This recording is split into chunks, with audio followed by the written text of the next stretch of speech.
हर हर महादेव दोस्तों, क्या आपको पता है कि जब राजा दशरथ की मृत्यु हुई थी तो उनका पिंडदान किसने किया था?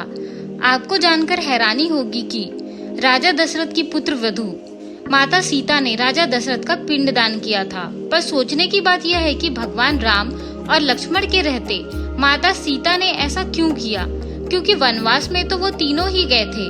तो इसके पीछे क्या कथा है और क्यों माता सीता ने फाल्गु नदी, गाय और केतकी के फूल को श्राप दिया, यह सब हम इस वीडियो में बताएंगे। तो बने रहिए इस वीडियो के अंत तक और वीडियो को लाइक और चैनल को सब्सक्राइब जरूर करें।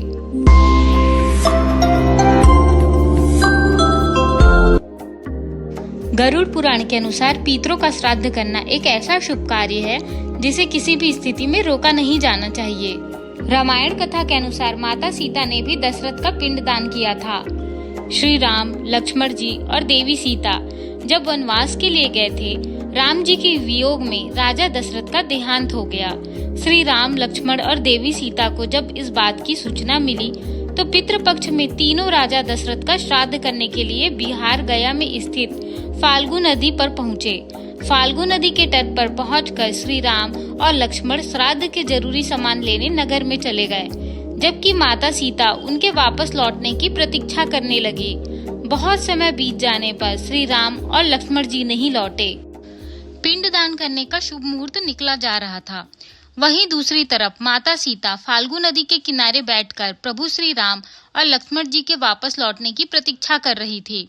माता सीता को अकेले तट पर बैठा देखकर राजा दशरथ की आत्मा सीता जी के पास आई और पिंडदान करने के लिए कहने लगी। माता सीता ने कहा कि उनके पुत्र के होते हुए वे पुत्र वधू होकर कैसे पिंडदान कर सकती है। माता सीता के प्रश्न का उत्तर देते हुए राजा दशरथ ने कहा, हे सीते, मैं यमलोक से आया हूँ। वहाँ के बनाए नियमों के अनुसार पिंडदान पुत्री और पुत्र वधू भी कर सकती है, क्योंकि वे भी कुल का अंश है। पिंडदान का मुहूर्त निकल जाने पर मेरी आत्मा को मुक्ति नहीं मिलेगी, इसलिए तुम शीघ्र ही मेरा पिंडदान कर दो। अपने ससुर राजा दशरथ की बात सुनकर माता सीता ने दशरथ जी का पिंडदान करना स्वीकार किया। फाल्गु नदी के किनारे बैठकर माता सीता ने मंत्रों का उच्चारण करते हुए अपने पितर राजा दशरथ का पिंडदान किया। पिंडदान के समय माता सीता ने फाल्गु नदी, गाय, केतकी के फूल और वट वृक्ष का पिंडदान का साक्षी बनाया।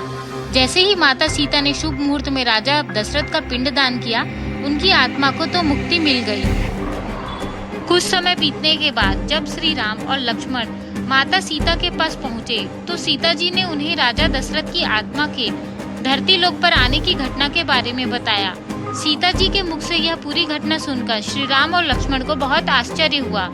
माता सीता प्रभु श्री राम और लक्ष्मण जी के आश्चर्य का कारण समझ गई, इसलिए उन्होंने फाल्गु नदी, गाय, वट वृक्ष और केतकी के फूल का आह्वान करके उन्हें गवाही देने को कहा। सीता जी ने इस चारों से कहा कि वे पिंडदान की पूरी घटना श्री राम जी को बताए कि उन्होंने किन परिस्थितियों में राजा दशरथ का पिंडदान करना पड़ा। लेकिन तभी ऐसी विचित्र घटना घटी जो हमेशा के लिए कलयुग से जुड़ गई। वास्तव में चारों गवाह में से 3 ने झूठ बोल दिया। उन्हें इस बारे में कुछ नहीं पता, उन्होंने ऐसा कहा। जबकि वट वृक्ष ने सच बोला कि राजा दशरथ की आत्मा के कहने पर माता सीता ने उनका पिंडदान किया था। वट वृक्ष के मुख से सत्य सुनकर माता सीता बहुत प्रसन्न हुई, जबकि बाकी तीनों गवाह के असत्य पर माता सीता को बहुत क्रोध आया। माता सीता को दुख के साथ क्रोध भी आ रहा था, इसलिए उन्होंने तीनों झूठ बोल रहे गवाहों को श्राप दे दिया। माता सीता ने क्रोधित होकर फाल्गु नदी, गाय और केतकी को फूल को श्राप दिया। सीता जी ने फाल्गु नदी को श्राप दिया कि उसका जल सूख जाएगा और वह जल विहीन हो जाएगी। गाय को पवित्र होकर भी मनुष्यों की जूठन खाने का श्राप मिला और केतकी के फूल को अभिशप्त कर दिया, जिस कारण केतकी के फूल किसी भी देवी देवताओं की पूजा में नहीं चढ़ाए जाते। माता सीता ने सत्य बोल रहे वट वृक्ष को दीर्घायु होने का वरदान दिया।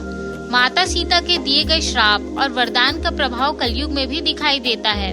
फाल्गु नदी जल विहीन है, इस नदी की रेत से पिंडदान किया जाता है। गाय पूजनीय होकर भी आज जूठन खाने पर मजबूर है और केतकी का फूल पूजा में नहीं चढ़ाया जाता है। वहीं वट वृक्ष की आयु बहुत लंबी होती है।